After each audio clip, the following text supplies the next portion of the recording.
Hello, we're in England and we're going to discuss a stoneware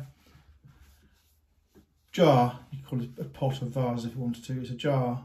Many of the pots in China and Sicily, for example, have this flared lip, and it meant you could tie skin or cloth over it and bind it. So you've got vase, you've got jar, you've got ornament, you've got things which morph from utilitarian into decorative.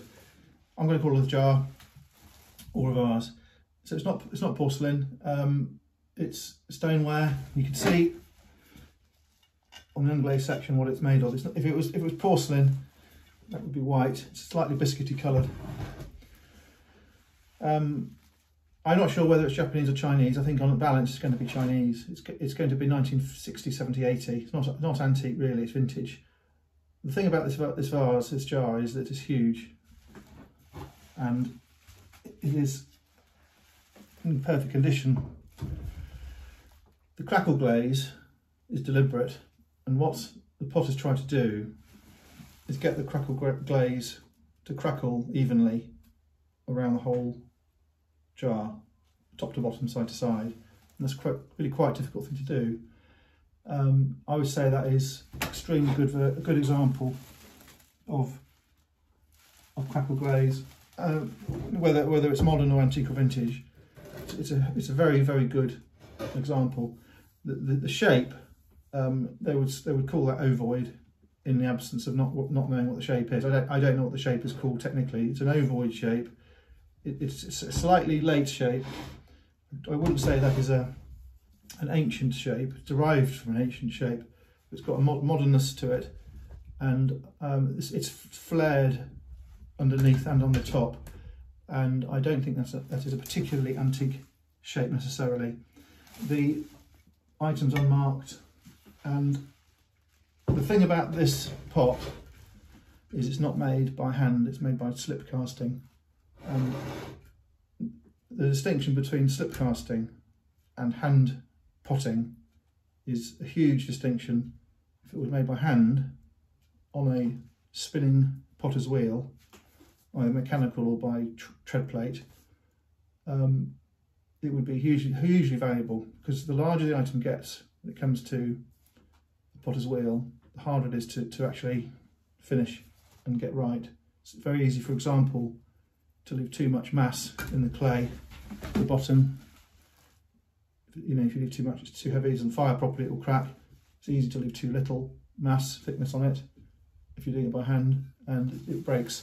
So what they've done here is, rather than using a potter's wheel like on the film Ghost, where they do it by hand, stick the hand down the middle, they've used a mould. And most pottery you see in the shops, 99% of it now, modern and to a degree antique, is slip cast. All of the Wedgwood is slip cast.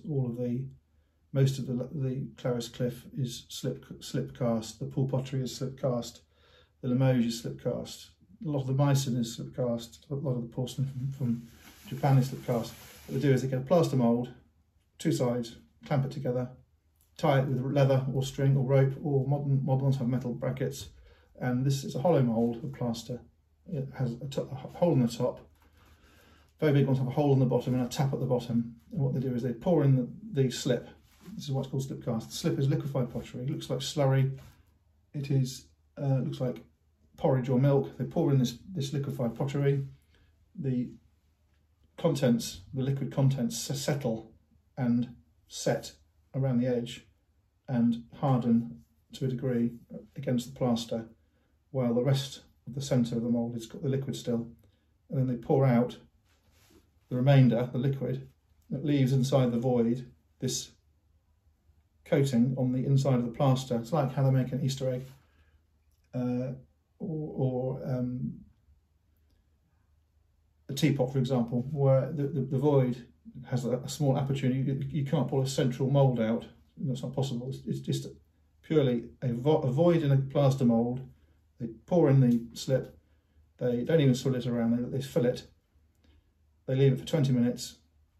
They pour the excess out. Or if it's a very big pot, they take the tap out the bottom, and then the the mould is released, and you have this perfect porcelain or pottery or stoneware body, even terracotta. You can have liquefied terracotta, and they are mass produced effectively, and everyone's the same size.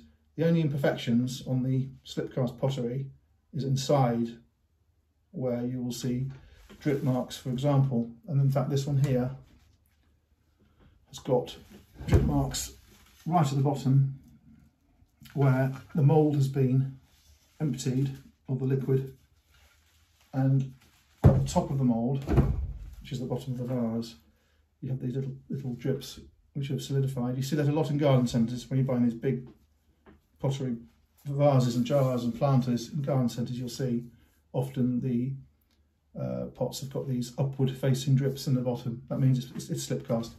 So it's not handmade. It's machine made by a technician.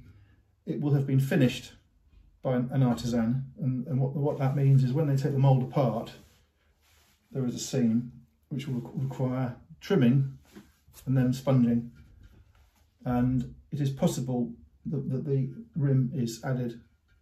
Not necessarily on this one. I don't think it's simple. I think that would have been cast in the same slip mould, just trimmed at the top. The